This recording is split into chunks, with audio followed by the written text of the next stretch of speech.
Alright, as promised, I'm going to be making a video on the Aurora shootings that took place Thursday night. And I'm going to get to an issue that a lot of people in the mainstream media are not talking about. And I think we need to talk about this a lot more. And that involves the mental state of people who snap like this. And how, and if we can do anything to stop that. So I'm going to give my thoughts on that in a minute, because this does kind of get down to me a little bit. I'll explain in a minute about all of that. But first, I just wanted to say that for all of you who do not know, Aurora is a growing suburb in the Denver metro area. It is the third biggest city in Colorado. It's located in the eastern part of the Denver suburbs, the Denver metro area. Now, I was born in Denver. I lived in Lakewood, which is a southwestern suburb of Denver. Like I said, it's been 20 years since I've lived in Lakewood, so it probably isn't even that relevant. But that's basically where Lakewood is compared to Aurora. They're on two different ends, so you can kind of picture one hand being one, the other one being the other. So that's kind of how it was in relation. And then you have Denver in the middle of those two. So that's basically how Denver shapes up. But anyway, I also wanted to say really quickly that my thoughts are out to the victims of this tragedy. It is a terrible tragedy. It is horrible to see that many people die or that many people get hurt. And I just couldn't be able to relate to you people, and I'm going to be upfront with you. I can't relate to you people anymore. It was a horrible tragedy, probably one of the worst tragedies in American history.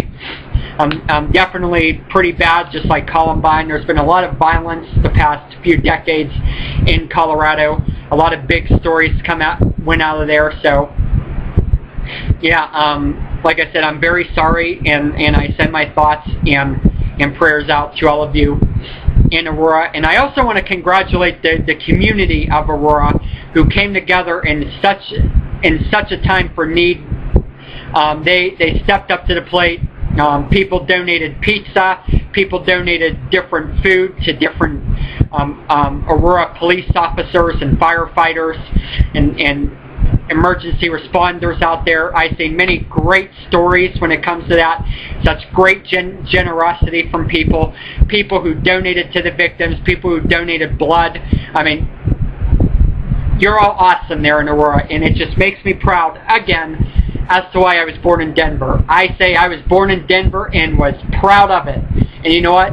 This is why I was, because the people out there were excellent in this time of need. They were absolutely excellent.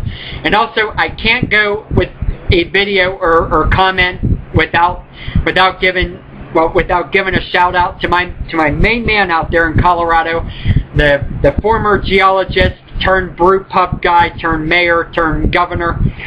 Governor Hickenlooper, you're awesome as well. That's why you have a 60% approval rating. You're just an awesome man, and you did great during this crisis as well. You've been very responsive as well to the state of Colorado in this time of tragedy right now. This and the Colorado wildfires that have broken out. Hickenlooper deserves all the credit, whether you like him or hate him, agree with his politics or not. He's done an excellent job, and my conservative friend Richard in Aurora agrees with me on that point. Hickenlooper's done great, and his shower ad, he has stuck to that shower ad promise. Now we're going to get to the issue at hand. Now, the mainstream media is talking about guns. I'm not going to talk about guns, okay? I think it's ridiculous too, because a lot of people are going to do it first of all, and secondly, what can I do about it? It's up to the politicians. They can do it or not. If they want to pass laws on guns, that's up to them. I would disapprove of it.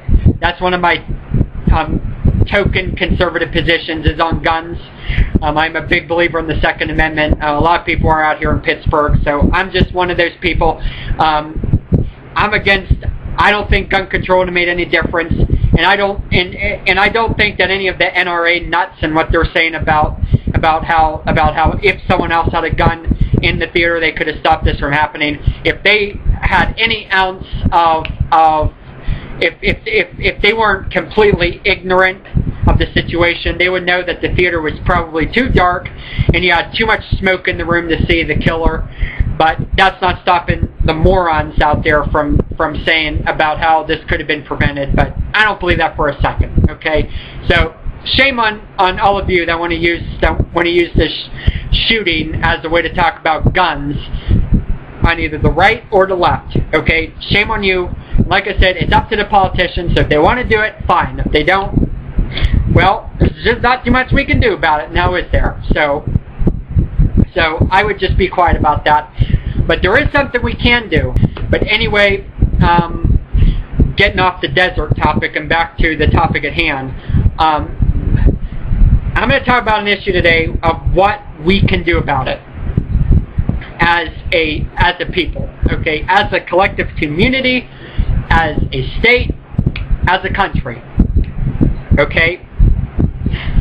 And it's about the mental health of these people.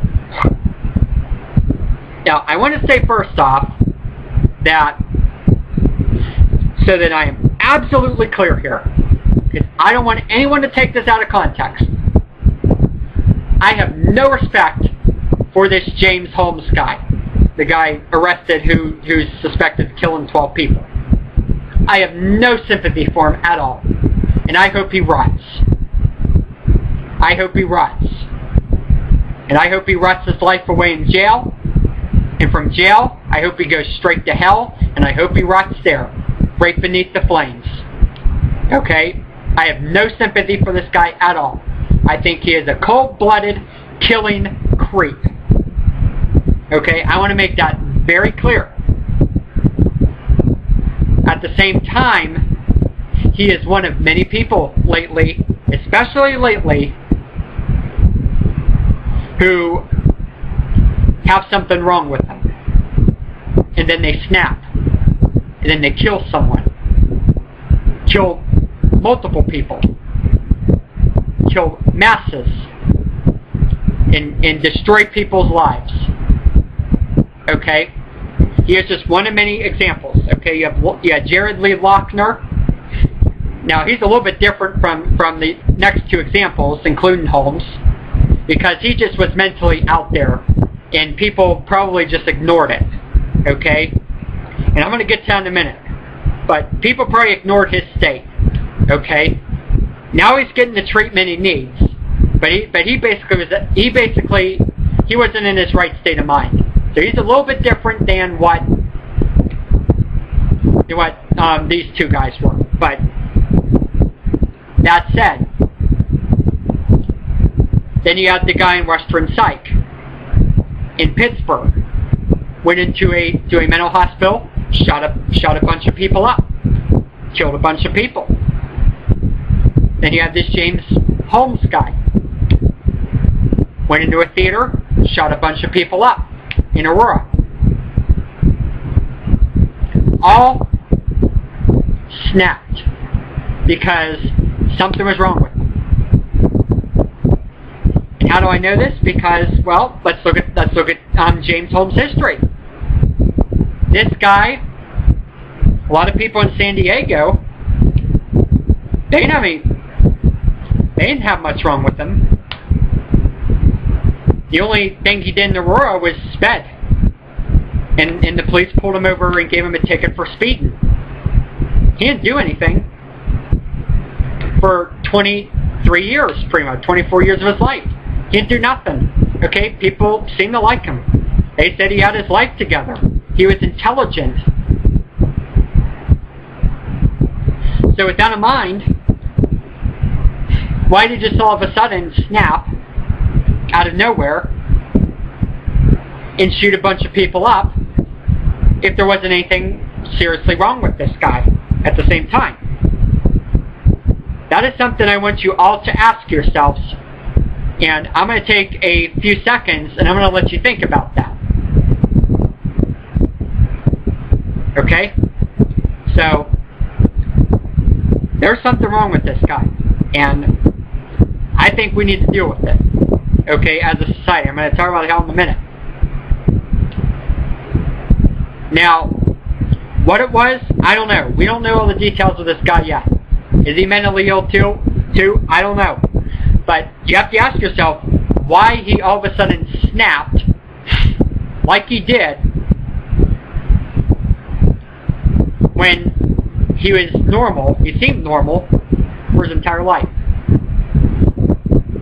And I think that, again, there's something wrong with him. I don't know if it was because he had a problem in his life. I don't know if he was lonely. Anyway, so something was wrong with this guy. And I think as a community, as a state, as a country, we need to stop them before they hurt other people. It's not about giving sympathy to the killers, because, like I said, I don't have sympathy for this guy. Okay, like I said, I hope he rots for what he did. And there's just no words. I mean, even if I had problems, I wouldn't go in and shoot people. Okay, they get a problem, and then they take it the wrong way and they take it out on other people. And I think that's wrong. And he is one of the people who did it. Whatever's wrong, like I said, I don't know if he was lonely. I don't know if he had a problem. I mean, somebody mentioned that possibly he didn't have a job and he was just hopeless about his future, so he stopped caring. And I mean, that would explain why an honor student such as himself, who worked his ass off in college, I'm sorry about that, all of a sudden decided to fail his classes in grad school and stop caring, and then buy guns and then go in the theater and shoot someone. So I think we need to talk about this, and we need to try to stop them if we can. And I'm going to get to that in a minute. But it's not even about just shooting someone. Okay? Some of these same people who have these same feelings, I don't know if it's loneliness, I don't know if it's depression. Well, loneliness probably arises from depression. I don't know if it's hopelessness, what it is. I don't know what it is, but any of those things I talked about, I mean, some of those people decide, well, I can't bring myself to kill other people, but I'm hopeless, I see no way out, I'm going to kill myself. And you know what? We hear a lot about suicide too, and suicide is another issue in this country we do not talk about. And it is very real. And like I said, I would never do that. I would never use my misfortunes, my anger, my depression, my whatever, to go and kill someone. Okay? I mean, I can kind of relate. I mean, I've had a very rough year, and I'm very depressed, and for many days I've looked down on myself as feeling useless, as worthless, as whatever the case may be. I thought there wasn't much of a way out. But with that in mind, I'm not going to go and kill someone. I'm not going to kill myself. That's why I have no respect for these people. Well, I mean, I have sympathy for people who kill themselves, obviously. I think it's terrible that it's gotten so terrible to the point where you think that the only way out is to kill yourself.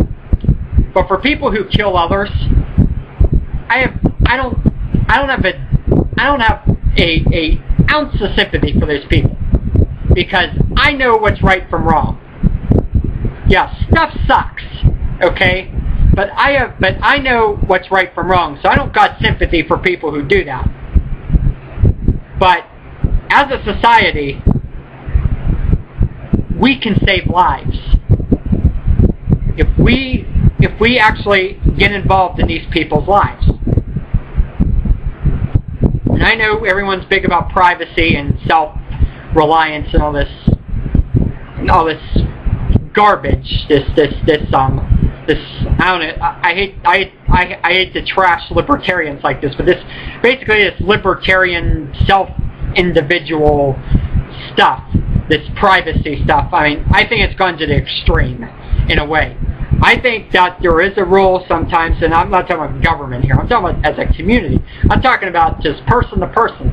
And we should get involved, and we should try to put a stop to what happens so we save lives. Now, sometimes we're not going to get through to them. Okay, sometimes it's not going to work. But we should at least try.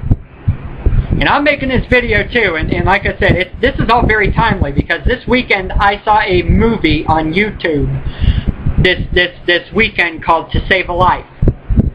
Now basically what the movie was about this jock, this high school jock, who when he was a kid was friends with this other kid, this African American kid who was basically an outcast, and this outcast's only friend was this jock up until 9th grade.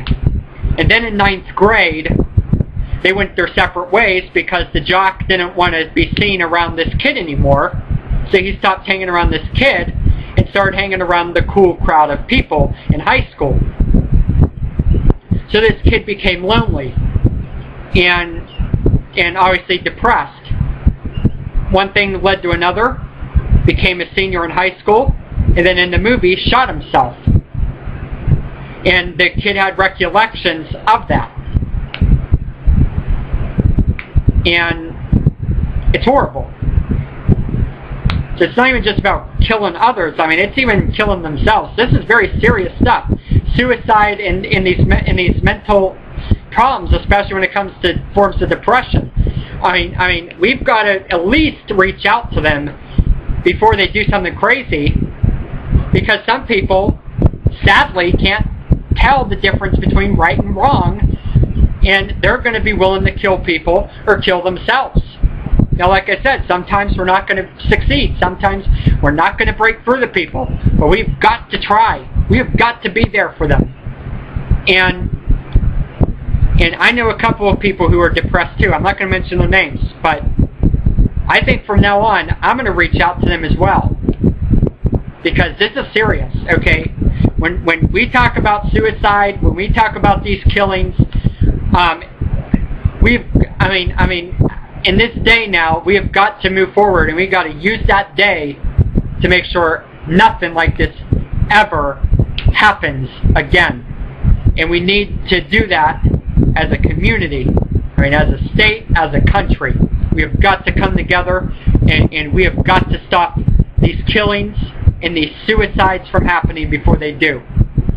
Now, I encourage you to go to YouTube, type in To Save a Life, Part 1, watch the entire movie in all of its parts on YouTube, and watch this video of what I'm saying, and do something, and let those people know, friends or not, that they're not alone, and there's another way out. It could save lives. Maybe it won't, but it could. We should at least try.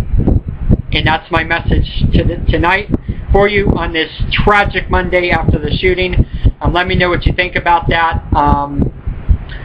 Thank you very much for watching this.